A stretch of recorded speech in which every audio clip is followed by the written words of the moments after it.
We are a running society. Everybody's moving.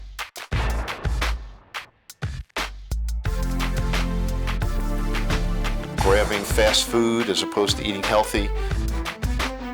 We have an epidemic of kidney disease in this country right now.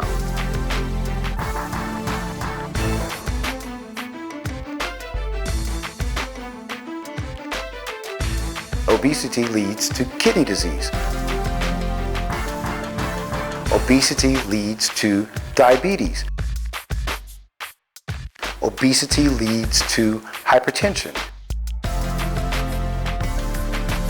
Obesity is a killer.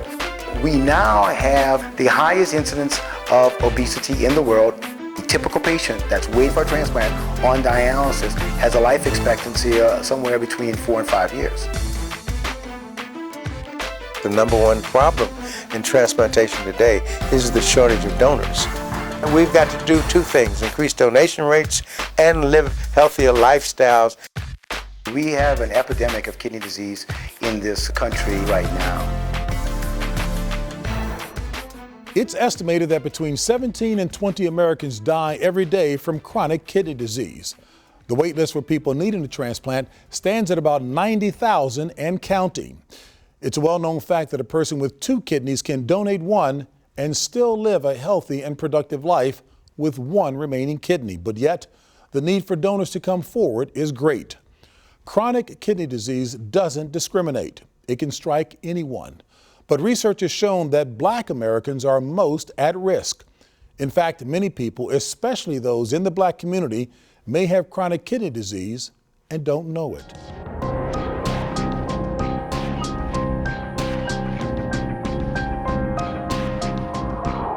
The stations are lined up with precision. Here, they come in one by one for treatment. Every last one of them will tell you they'd rather be somewhere else and not have to come in here. Karen Avant is no different. It's a routine she has become very accustomed to and has down cold. Because you can't go without a treatment. I mean, there have been a few times I have gone without treatment, but I paid for it later on. Most of us go about our routines on any given weekend without giving some things, like our good health, a second thought. On this day, Karen trudges into this dialysis center just outside Washington, D.C. for one reason: to stay alive. All she has to do is remember what it feels like to miss a dialysis session. I had to rush in here that following Monday because I had too much fluid on me for missing that Saturday. So I don't do that anymore. Not at all. Fluid, as in too much fluid in her body. Karen is living with 1 kidney, and it's failing. So 3 times a week she comes in for her dialysis treatment. Karen is in need of a kidney transplant. She's been down this road before. This is my second go-round. I started in 2000, and I stayed on for about 6 months till my transplant. Then I had a transplant in June of 2000 and then rejected 2006. Karen Avant may have experience going through the transplant process, but that doesn't make it any easier. She's patiently waiting and hoping for a donor organ. As painful and frightening as it may be for Karen and other patients like her, it's an ordeal that Raymond Brooks is hoping to experience again for himself. Brooks is 32 years old and also in need of a second kidney transplant. He's been on dialysis for 10 years. Monday, Wednesday, and Friday. Every Monday, Wednesday, Friday, 3 times a week. Like clockwork, 3 times a week, Brooks drives himself to a dialysis center for treatment. There isn't one thing about it he likes, and he'll be the first one to let you know. Oh, man. I hate it. I hate coming here. I mean, the people here are great, but just the fact that, I mean, when you think about it, this machine right here, it keeps me alive, you know? It is what it is, and just that thought, I hate that thought, but, you know, right now I have no way around it. Without a kidney, this machine is my best friend, I guess. Dialysis is the process in which a person's blood is cleansed and put back into the body. More specifically, dialysis helps to remove waste and excess water from the bloodstream. Such a process is needed when a person's kidneys are failing. Dialysis does a great job of keeping people alive. Dr. Keith Melanson is a kidney and pancreatic surgeon whose work is renowned in the field of transplants. Most patients will not live 10 years on dialysis.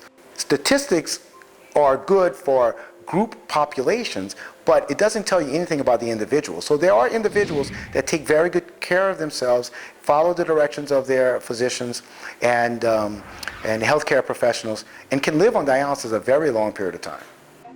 But Dr. Melanson is quick to point out that dialysis is not a cure-all. It's a bandage of sorts, at least until the patient gets a new kidney. Karen and Raymond have chronic kidney disease. They are two of an estimated 26 million American adults living with the condition. They follow the guidance of their doctors and are hopeful for the best of outcomes. But there is one thing that is out of their control to a degree, that being the connection between kidney disease and the Black community. Medical experts say the connection is valid.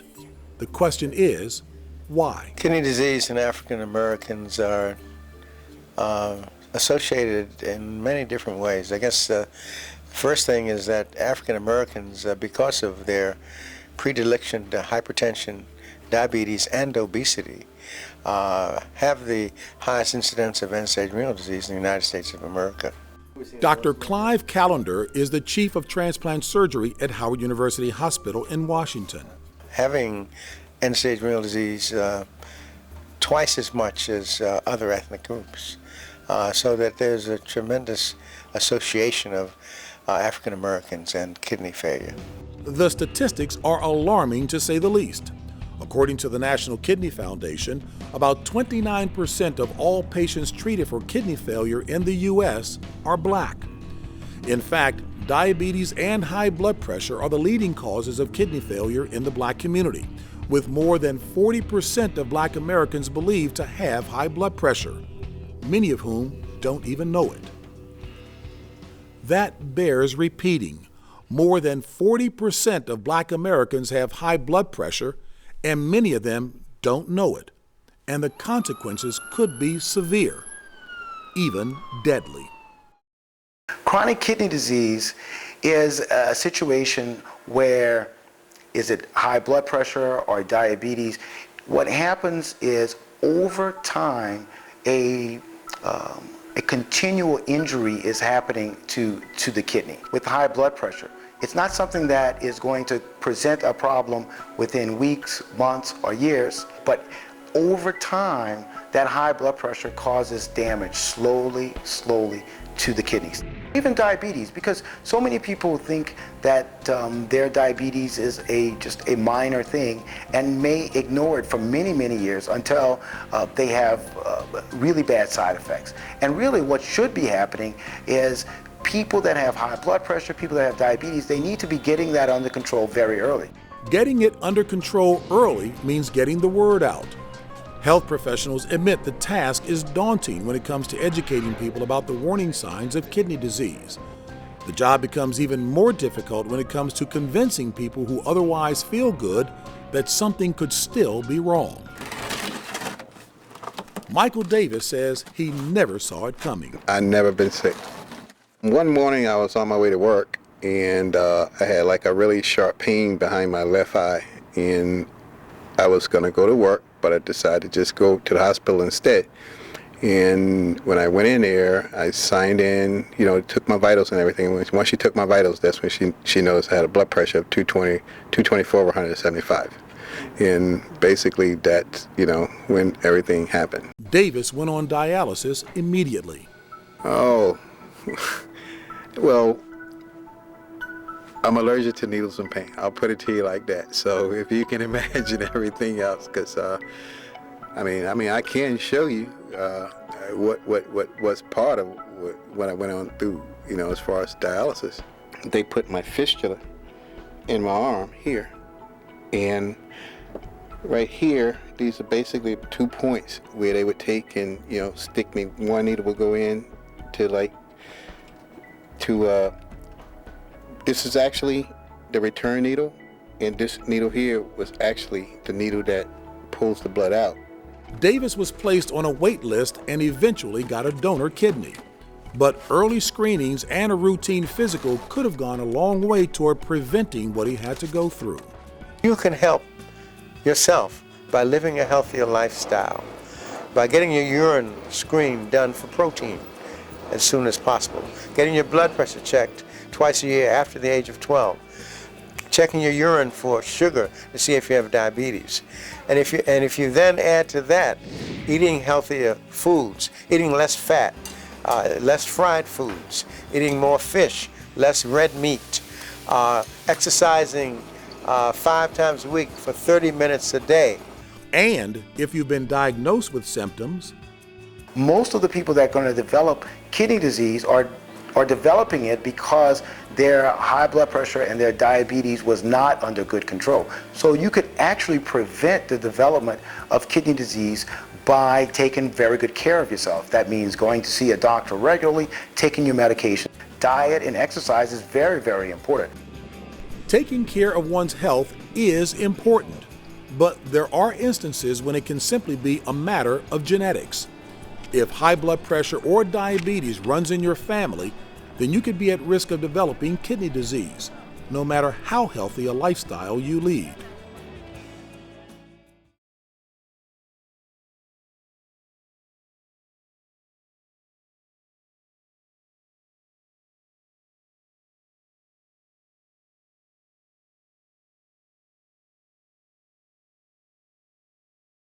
Our Father, the maker and giver of every good and perfect gift.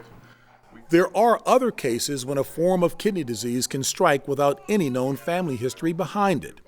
In the case of 6-year-old Ayoka Slater, it struck while she was in her mother's womb. Sherry Slater describes the problems during her pregnancy. When I was, I think about 5 months pregnant, when they do the usual sonogram to, look over all the organs, they happened to see that her heart had fluid around it. And at that time, fluid can form around the heart of a fetus just for various reasons, but they didn't know. They couldn't offer why she had fluid around the heart, but from 5 months on, they watched her around the clock, measured the fluid to make sure that it wasn't going to increase, and everything focused on the heart. It wasn't until Ayoka was 2 months old that doctors found out her kidneys were being attacked. Everything came to a head when she started having trouble breathing and had to be rushed to the hospital. The reason why she was breathing funny was because she had acidosis, which is high acidity in your blood. And that's when they told us that she was in end-stage renal failure and that her kidneys were rapidly deteriorating, and that they were trying to work to get her system clean. Just her kidneys weren't filtering, so that's why she was very, very ill. Little Ayoka came into this world sick and fighting for her life. In the case of Michael Davis, you'll recall that he had never been sick a day in his life. Ayoka's and Michael's cases are similar, yet different. Ayoka was born with her condition. Michael Davis's condition apparently developed over time. Could their cases have been detected earlier?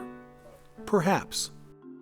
Being proactive and taking the initiative, getting yourself screened, even when you're not experiencing symptoms, is vital, especially for those in the Black community. Education, getting the word out, is just as important. But influencing human behavior and prompting people to think about kidney health is a tall order. The National Kidney Foundation says the key is getting to people early. We have a program called KEEP, which is the Kidney Early Evaluation Program. And that's a national program that we've implemented and instituted in our communities to find those patients who might have a family history of kidney problems, which again puts them at higher risk. Underlying diseases like diabetes or high blood pressure. Free health screenings like this one are an example of getting the word out about preventative health care. Some may walk away knowing they are at risk and should seek medical attention promptly. It starts at the grassroots level, and healthcare experts say it will take time to see the results. The numbers are high, but as with any prevention program. The outcomes are measured not in year 1 or year 2. The outcome measures are really in year 5 to year 10. And we are working really aggressively, I think, with community leaders, with local governments, to establish follow-up programs so that we can, in 5 or 10 years, say, in fact, look at the incidence, it's coming down, or look what we've been able to do. For Karen Avant, Raymond Brooks, Ioka Slater, and Michael Davis, early screenings and preventative measures aren't an option anymore. Brooks is proactive about his care now, but that wasn't always the case. He was born with just one kidney and it started to deteriorate when he was 15 years old. Brooks's mother immediately stepped in and donated one of her kidneys to help save her son. Things were going well. Brooks went away to college, but inexperience affected his post-transplant care, and he eventually had to be put back on dialysis. 10 years later, he's still on dialysis and waiting for a kidney. My white blood count cells are very high, so it's very hard for me to get another transplant. So in my mind, I'm like, it might not happen. This might be my routine for the next 50 years. Brooks is much more disciplined about his care now. He has his regimen down, as evidenced by the dialysis he now receives 3 times a week, plus all of his medications.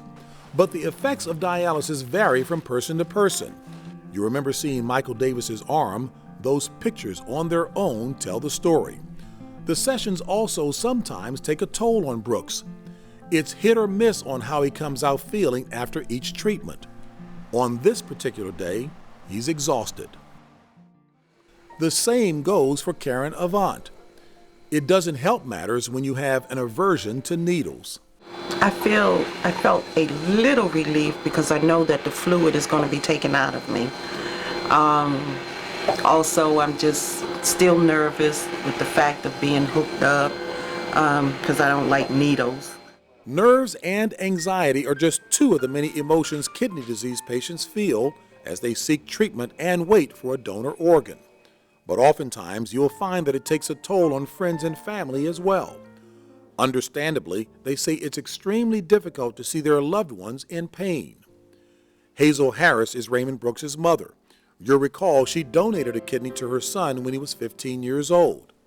Now, she's seen him go through the same ordeal of waiting and hoping for a donor to come forward. I've been there by his side, so I know what he's going through. So to say it's easy, no, it's not.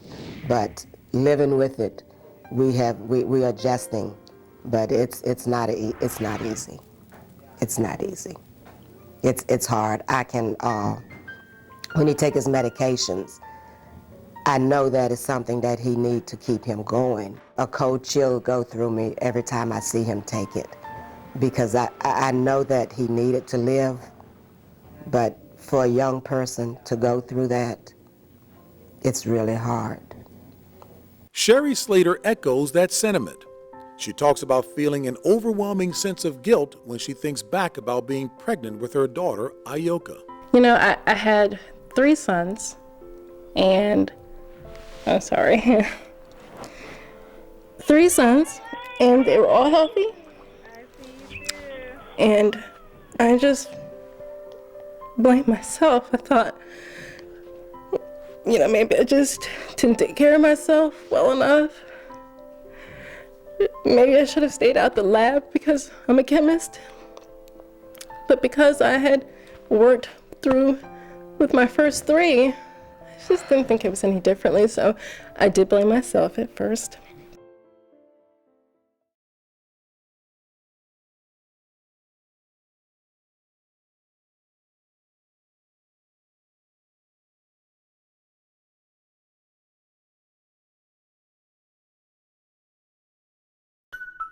With the wait list for kidneys on the rise, the need for donors to come forward is greater than ever. The shortage becomes even more problematic for those in the Black community. If you're Caucasian, you wait somewhere between 3 to 4 years for a kidney transplant. However, if you're African American, you're going to wait 5 to 6 years for a kidney transplant. So your chance of dying while awaiting a transplant is going to be much higher if you're African American and you don't have a living donor. Why the difference in organ wait periods between whites and blacks? You've seen the statistics that show that black Americans are more prone to high blood pressure, diabetes, and heart disease, which can all lead to kidney failure. But Dr. Clive Callender says another factor in the past was racism. He points to a time when it was stressed that a black patient in need of a kidney should only receive a kidney from a black donor. Dr. Callender says that theory has long since been debunked. Let's face it, the Human Genome Project has made it clear that we're all of the same race. There's only one race, Homo sapiens. So that the need for an ethnic match is no longer considered an essential issue, as it used to be years ago. An ethnic match of organs is no longer seen as essential. What's preferable, however, is getting a kidney from a living donor rather than someone who is deceased. We know that living donor transplantation is the best type of transplant for any patient with kidney disease, but especially for minority patients, and particularly African Americans. These patients do best with living donor transplants. So we really make it an effort to try to get these patients living donor transplants, knowing that those transplants will last the longest and these patients will have long lives as a result of that. Remember, Raymond Brooks was born with one kidney. When that organ failed, his mother donated one of hers. There you have it, an organ from a living donor, and from a family member no less. Sherry Slater had said earlier that she had problems during her pregnancy. When her daughter, Ayoka, was born, it was ultimately learned that her kidneys were failing. Once properly diagnosed, Slater donated one of her kidneys to help save her infant daughter. Another case showing the best possible outcome. It's well known now by most people that a human being can live with just one kidney. Kidney donation has risen over the years, but there is still a shortage. Do white people tend to donate their kidneys more than black people? For a long stretch of time, that was indeed true. Why? Dr. Clive Callender says myths about organ donation have been circulated within the black population in the U.S. for years. What we found in the African American population is that there were 5 reasons why they were reluctant to become donors. The first was the lack of information. No one had gone to the African American community and educated them about the fact that we were disproportionately affected by hypertension, diabetes, and obesity, and therefore we needed kidneys more than any other ethnic group. The second had to do with religious myths and misperceptions. Concerns that in that great getting up morning, when you go to the pearly gates, St. Peter might say, well, if you don't have your 2 organs with you, you only get 1 wing, or no wings at all. The third obstacle had to do with a fear that we would be used as guinea pigs again. The Tuskegee incident had a very long-reaching effect. The fourth had to do with a basic fear that if I sign a donor card and I go to the hospital, they just might be more concerned with getting my organs and tissues than with saving my life. That's not the case, but that was the myth. The fifth issue had to do with a concern about racism. Racism is alive and well. Race is not an issue any longer, but racism is. And the perception was that if I'm black and I leave my organs, they're only going to go to white people. Now that's a myth, because at Howard University Hospital, when we first started doing our transplants, 70% of the organs we got for our black patients were from whites. Of course, that's turned around now, and 7% of the organs that we get for our black patients are from blacks. The increase in organ donation by black Americans that Dr. Callender speaks of comes as a result of a 20-year program that he spearheaded out of Howard University. It started with a bare-bones budget, but soon ballooned to a multi-million-dollar funded program that targeted not just the black community, but the Latino and Asian populations as well. It covered everything from face-to-face communication in urban areas to educational ads through the media. Not only did we address increasing donation rates, we also addressed loving yourself, take care of yourself, changing your behavior and lifestyle so that we could decrease the inordinately high incidence of end-stage renal disease. Getting our minority population to lose the race from the cradle to the grave. Far too often we win that race. We want to lose that race. We want to come in last and live longer, healthier lives. A positive trend indeed that there's been an increase in organ donation in America by black people as well as Latinos and Asians. But the shortage remains for people of all races, and the awareness and education campaign continue.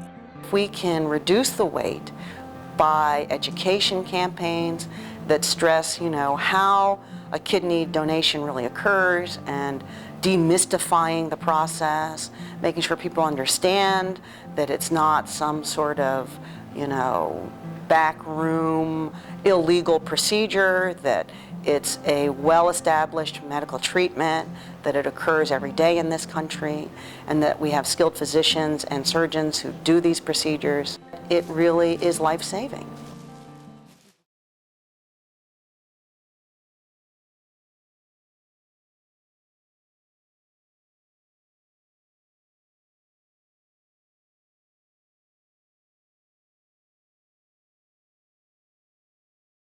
Recently, there's been a trend toward what's called a national kidney exchange.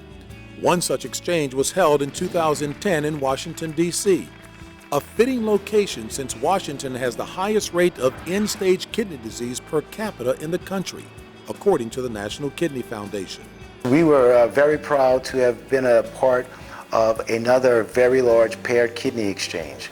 This is very important for this area because what we're trying to do is we are trying to maximize the number of transplants, especially living donor transplants, that can be done in this population. Here's how it played out. When a relative of a kidney patient couldn't provide a match for their loved one, they donated a kidney anyway and added to the chain. And so it went. Husbands, wives, sons, cousins, and Good Samaritans joined in.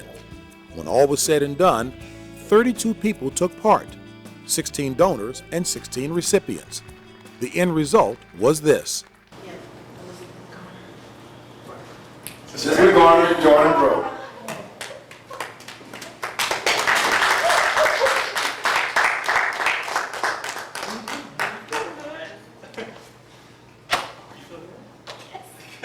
This kidney exchange actually got its start after the unexpected death of a 24-year-old Florida woman, Jennifer Whitford, whose mother made the decision to donate her organs. It gives me comfort to know that Jennifer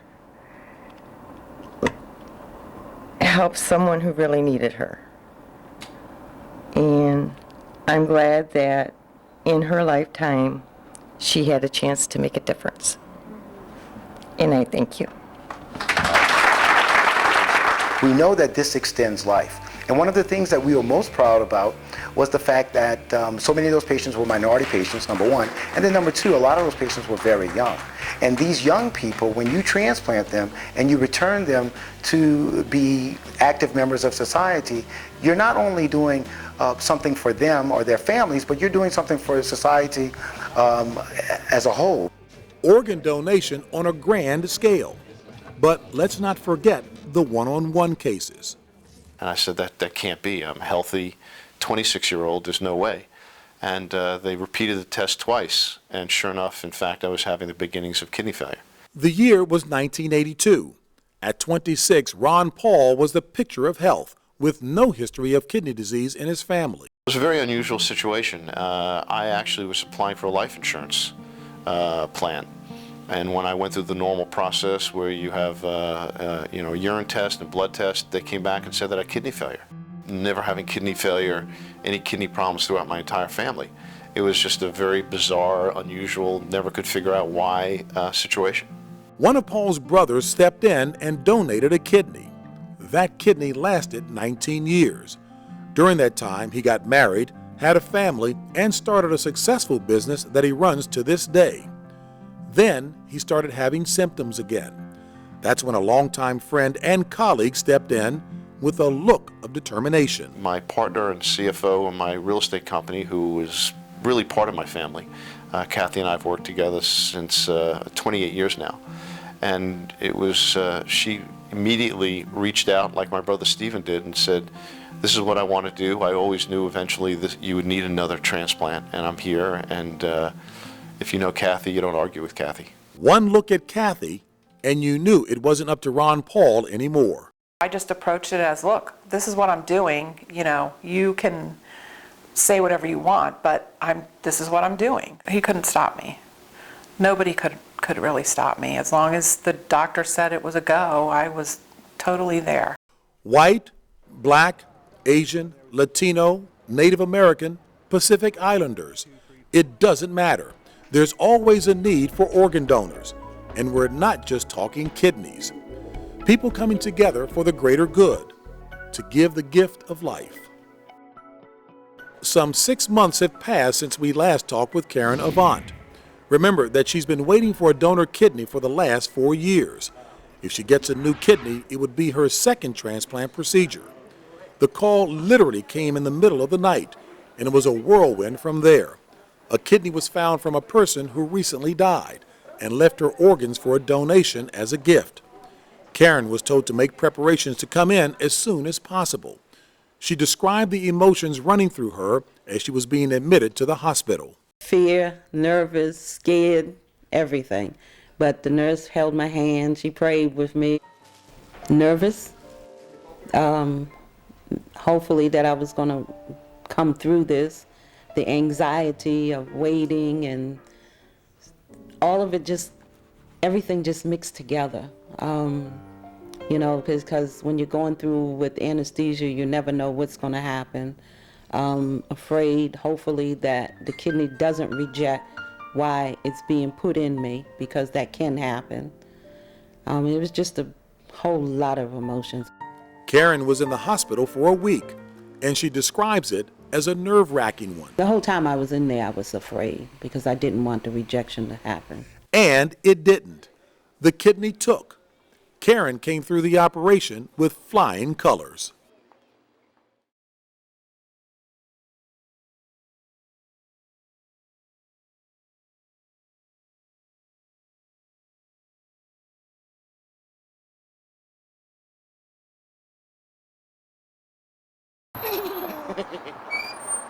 It's a crisp but sunny winter morning. Raymond Brooks shares in joint custody of his son. Father and son are together on this particular weekend, and they seize the opportunity. A day like this, I gotta take full advantage of it, you know. I got a growing boy who is full of energy and loves the outside. So when we can get outside and play like in the field we were in, you know, it's good for the both of us. You know, to see him smile like that, I can't beat that feeling. It gets no better than that. Brooks is a young man. At 32, it could easily be said that he's in the prime of his life. Seeing him play with his son is proof of it. But he's 10 years into dialysis as he continues to wait for a kidney. There's no doubt that it's hard on him. But Brooks says he doesn't have to look far if he needs motivation to keep fighting. That motivation is his son, Assad. You wanna get down? What you wanna do? You wanna swing or get down? I have plenty of reason to fight, man. My son is, I couldn't have received a greater gift in life. You know, so he means everything to me. Everything I pretty much do now is for him. So yeah, he's a whole lot to fight for. He's a whole lot to every Monday, Wednesday, Friday, 6 a.m. to get up and, you know, I gotta be here because I need to live and make sure he becomes something. So yeah, fighting for him he's the main goal right now. He's what the battle's for right now. Having a young son like Assad is certainly a good reason for Brooks to fight. His mother sees the grit and determination on her son's face and marvels at it. He can't be a normal dad, and that's hard. It's hard for him to, you know, to be a normal dad, but he does the best that he can, and I'm so proud of him, you know, to see that I have a son that loves his son as much as I love him, but that's hard. That's hard. It's hard for him, but he tries. He tries. he gives it 100%, and I love him for it. A mother's love. You'll recall that Ayoka Slater's kidneys were failing during her mother's pregnancy. Ayoka was properly diagnosed, but not until after she was born. She was immediately put on dialysis. Her mother, Sherry Slater, turned out to be a perfect match for a transplant, but Ayoka had to wait over 2 years before having surgery. They have to be a certain weight to be able to house an adult kidney. So the whole focal point was getting her, as much weight on her as possible, getting her to grow as much as possible. But children are resilient. Little Ayoka sailed through the transplant operation. She's doing wonderful, wonderful. Every day is very much a blessing to see her not have to go on the machine. Not to say that there was anything wrong with the machine, but to not have to have her hooked up to a dialysis machine. And to be able to have 100% functioning for her is very important. So to know that I was able to give back to her is a wonderful feeling. Slater is thankful that her daughter is doing well, but she says she's teaching her little girl at a young age what it means to have good health habits. She's like any other little girl, except for Ayoka knows that the only difference is that she has kidney disease. Even though she has a transplant, she knows that that's not permanent. We talk in length many times over that she has to take her medicine on time every day because that's what hides her kidney from her body. She understands that. She understands quite a bit about her health. And with that, it empowers her to take care of herself. It's that kind of approach that medical professionals applaud. Living a healthier lifestyle is really now an obligation and a moral obligation that you have for someone who's died and left the organs behind, or somebody who's alive is giving you an organ in life, because you now owe a gift and a debt that you can pay by living a healthier lifestyle and taking your medications as you're supposed to. Karen Avant couldn't agree more with that assessment. Nearly 2 years after we first met up with her going in for her dialysis treatment, she's back at work with a new kidney and a new lease on life. Happy. I was happy to get out that hospital and get some real food and to see everybody. Karen has tried a number of times to reach the family of the donor, but has been unsuccessful. The donor's family appears to want to remain anonymous. Karen says she understands and respects their decision. I do take pride in this kidney because it has given me another chance to live again. I do feel bad for the people that lost someone that given it to me. But also, like I said, I'm very happy that it happened because I did not want to be on dialysis any longer. And hoping that this one lasts much longer than the first one. Karen and other organ transplant recipients like her often leave the hospital with a better sense of self. For people who donate, they get just as much satisfaction, maybe more. I keep saying I wish there was a way that I could grow another kidney because I would do it again. I'd do it once a year if I could. I really would. It's life-changing for somebody else, and it's a blip on the radar screen for me. Earlier, we told you that Raymond Brooks had undergone his first kidney transplant when he was 15 years old. His mother, Hazel Harris, was the donor. Here she describes the experience. Most people is not aware that they can give a kidney and still live a normal life. I'm living with one kidney. I don't even feel that I've given him a kidney. My life's been the same. I'm very active with one kidney. Doctors say it's wonderful to hear stories of people giving the gift of life, and they encourage more people to do so. But they also say people in high-risk groups should take preventative measures now, especially Black Americans, who we know are indeed a high-risk group.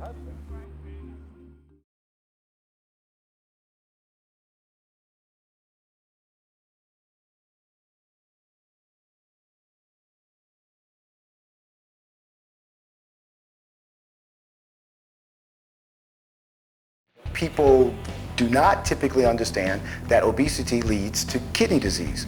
Obesity leads to diabetes. Obesity leads to hypertension, on and on and on. So obesity is a killer, and we now have the highest incidence of obesity in the world, particularly among our very young people. Our children are getting into habits that will lead them to have a shorter life expectancy. It's an ongoing theme, getting the word out and instilling good health habits in people of all ages and races. For Raymond Brooks, it's been nearly 2 years since we first met him. Now 34 years old, he's still waiting and hopeful that a suitable kidney donor will be found. In the meantime, he plans to be there for his son. The future of Raymond Brooks is Assad Brooks. And you know, I like to tell everybody we're the Brooks boys. Before him, I was the last Brooks. So when I got married, I was like, you know, I have to have a boy. So he is my future. But in order to secure that future with his son, Brooks has to deal with the here and now. That's life, man. I'm prepared for it, but it's still, it's a battle. 3 days a week is a battle. I won't complain. I gotta make it. Like I said, I got a son, so you won't hear me ever complain. Never. I'll be there. You know, I tell my techs, I'm doing this for about 10 years. I've never missed a treatment, and I never will. You know, 3 days a week, I'm on a machine, whether if I'm in the hospital or I'm at home going to their clinic, I'm there. So it is what it is, man, and I'm gonna take it for what it's worth and make it what it is, or make it what I can make it to be, you know? So excuse me. I realized that kidney disease can strike anybody of any race at any time in their life. I think the thing that I would like to impart on a person who may be facing that reality is that there's hope. That just because you're having this, you're going through this, doesn't mean that you can't hope for a better life. And that you can have a better life. My daughter is living testament to that. That kidney disease is not something that's debilitating. It's something that's just a lifestyle change. And that's all that it is. It's just a lifestyle change. A lifestyle change that little Ayoka Slater is making with the help of her doting parents and family. Here she is at age 6 with her new kidney, but yet still with vivid memories of what it was like to have to rely on a dialysis machine.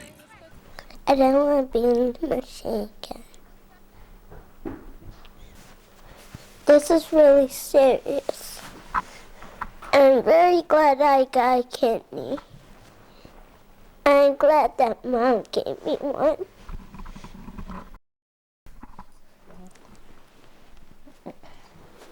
And here is little Ayoka today at age 8. Still doing well thanks to her mom donating a kidney. And thanks to a great support system at home. An estimated 26 million American adults have chronic kidney disease. The numbers of people donating kidneys have gone up, but the demand remains high.